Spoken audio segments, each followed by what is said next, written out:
C'est à l'annexe 14. Vous l'avez à la page 58.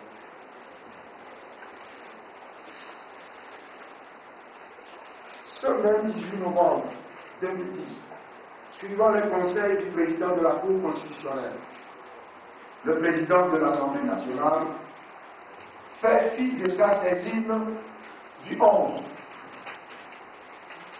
Il avait déjà saisi le 11, la Cour constitutionnelle. Il fait fi de cette saisine du 11 novembre 2010 et simule grossièrement une saisie régulière de la Cour constitutionnelle par lettre numéro 238, bar 2010, bar AN, bar SG, bar PA, annexe 19. On va vous donner lecture de cette annexe, c'est la page 68. Secrétariat général, Assemblée nationale, cabinet numéro 238, bar 2010, bar AN, bar SG, bar PA, nommé le 18 novembre 2010. Le président à Monsieur le Président de la Cour constitutionnelle. Nommé. Objet, notification. Monsieur le Président, je voudrais porter à votre connaissance que j'ai reçu des lettres individuelles de démission de mandat parlementaire de certains députés pour des raisons de convenance politique. À cet effet, et conformément à l'article 6 du règlement intérieur de l'Assemblée nationale, j'ai porté cette information à la connaissance de la plénière réunie ce jour. Je vous transmets les documents afférents pour compétence afin de statuer sur les cas. 6 juin, les lettres individuelles de démission adressées au président de l'Assemblée nationale ainsi que le procès verbal de la séance plénière. Dans l'attente de vos conclusions, veuillez agréer, Monsieur le Président, l'expression de ma considération distinguée, El Hadj Abbas Bongo. Bien, donc vous voyez bien que la supercherie se poursuit, quoi. Hein? Monsieur le Président de l'Assemblée nationale fait semblant de saisir pour la première fois la Cour constitutionnelle. Et il gomme. Malheureusement, cette lettre existe.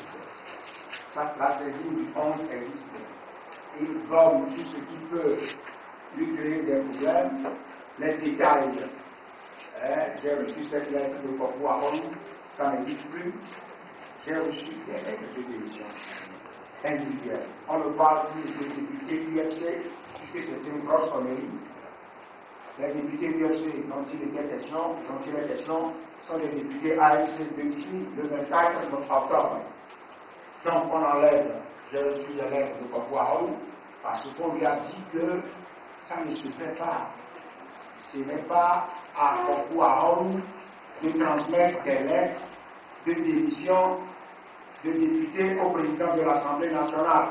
C'est aux députés eux-mêmes de remettre ces lettres. C'est la Cour constitutionnelle qui le dit.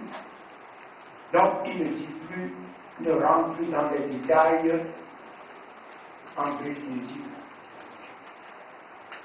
Ni Kopo Ahon, ni UFC. Et il vient de saisir la Cour pour la première fois. Il demande de statuer pour compétence.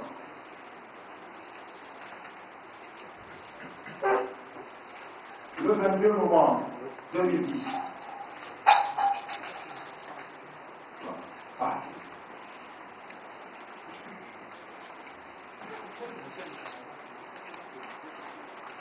ce même 18 novembre, suivant le conseil du président de la Cour constitutionnelle, le président de l'Assemblée nationale fait fi de sa saisine du 11 novembre 2010 et simule grossièrement une saisine régulière de la Cour constitutionnelle par lettre numéro 238 annexe 19, accompagné d'un procès verbal.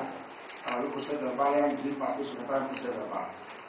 Accompagné d'un procès verbal de l'Assemblée nationale, annexe 20, qui n'a aucune validité puisque n'ayant fait l'objet d'aucune procédure d'adoption par l'Assemblée nationale conformément à l'article 57 du règlement intérieur de l'Assemblée nationale. C'est l'annexe métal. Article 57 du règlement intérieur.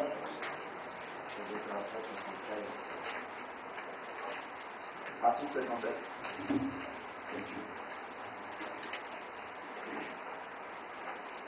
Compte rendu, procès verbal. Il est établi pour chaque séance plénière un procès verbal des débats qui est mis à la disposition des députés. Si dans un délai de 4 jours ouvrables, il n'a fait l'objet d'aucune opposition écrite et justifiée, il est réputé définitif. Si le procès verbal est contesté, l'objet de la contestation est soumis à l'Assemblée nationale qui statue sur les modifications sollicitées. Il est également établi un compte rendu sommaire comportant pour chaque séance l'énoncé des affaires discutées, le nom des intervenants, les amendements proposés et adoptés, les résultats des scrutins et les décisions prises. Au début de chaque séance, le président soumet à l'adoption de l'Assemblée nationale le compte rendu sommaire de la séance précédente.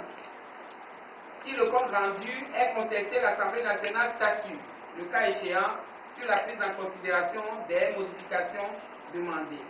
Le compte rendu de la dernière séance d'une session est adopté à la première séance de la session suivante dans les mêmes conditions qu'à l'alinéa précédent. Le procès verbal de la dernière séance d'une session est réputé défini lorsque, 4 jours après l'ouverture de la session suivante, il n'a soulevé aucune opposition écrite et justifiée. Le procès verbal et le compte rendu sommaire de chaque séance signé du président de la séance d'un secrétaire parlementaire sont déposés aux archives de l'Assemblée nationale. Ils sont également envoyés pour information au gouvernement.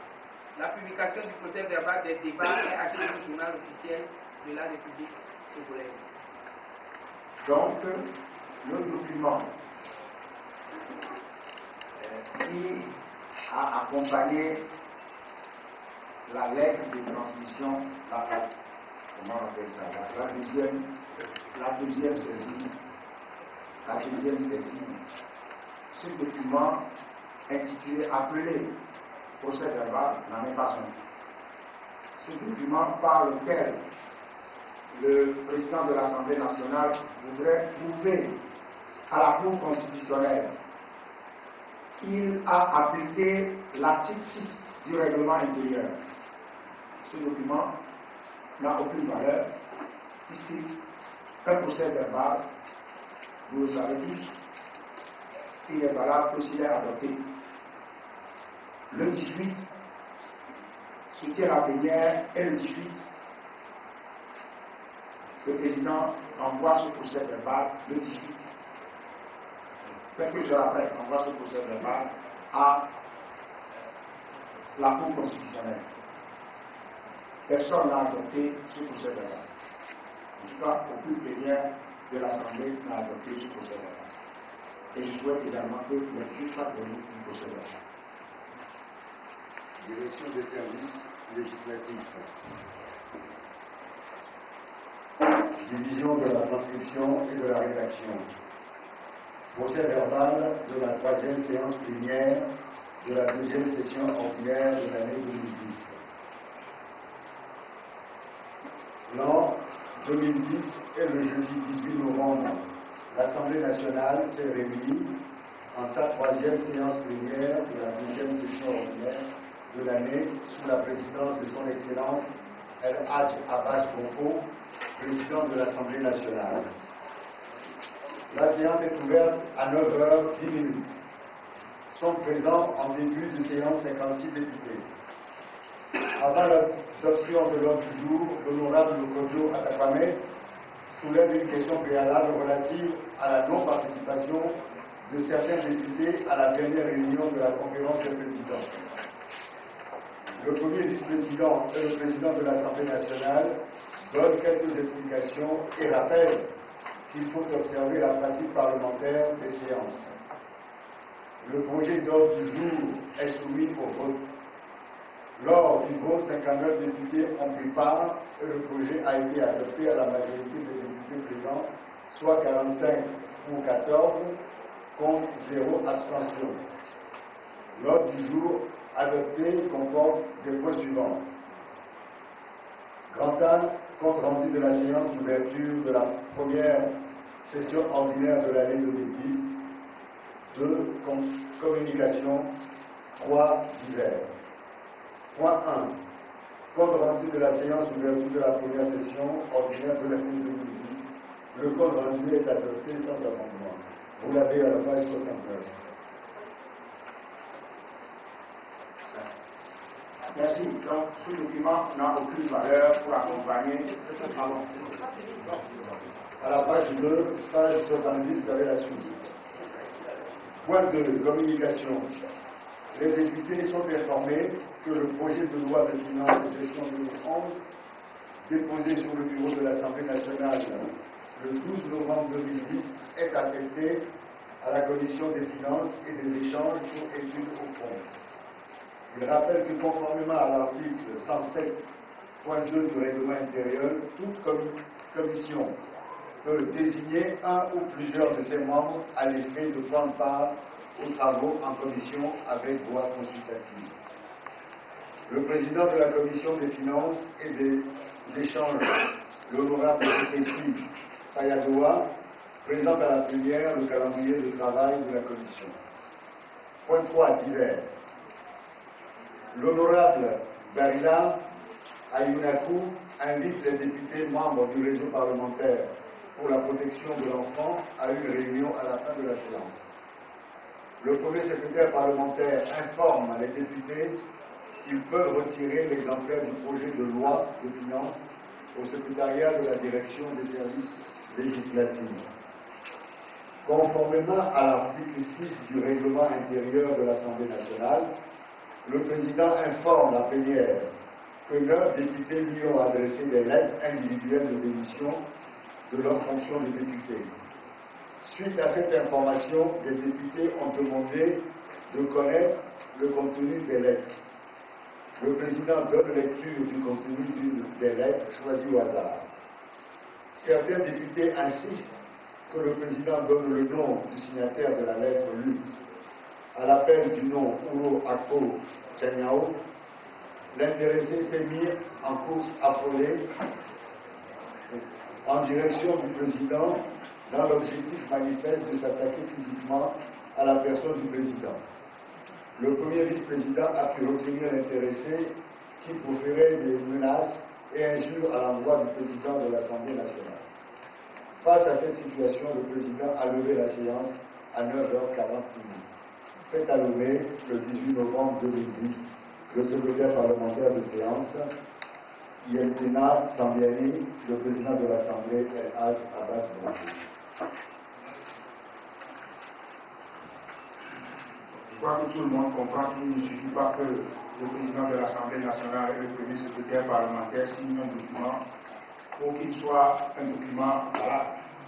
Pour qu'il soit un procès verbal valable, il faut qu'il soit adopté. Et ce document n'est pas adopté. Première chose. Deuxième chose, c'est que ce document est mensonger, donc c'est secondaire. Je crois que certains d'entre vous étaient dans la salle ce jour-là, quand M. Ouro s'est avancé vers le président de l'Assemblée nationale, il disait « Je n'ai jamais démissionné ».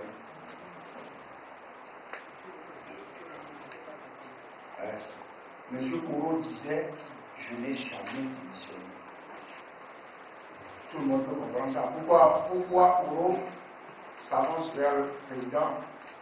S'il avait démissionné, on donne son nom et dit « C'est sûr, j'ai démissionné ». Il dit « Je n'ai jamais démissionné ». Et ça n'est pas marqué dans le procès verbal. Et le président, j'étais là, le président a dit, quand on lui a demandé, il a dit j'ai des lettres de démission. Et puis il faisait semblant de ne pas voir. J'ai des lettres de démission. On lui a demandé de qui?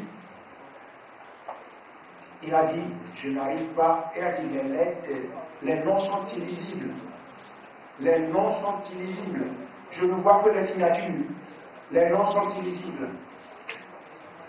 Et il a ajouté, il n'y a pas de date.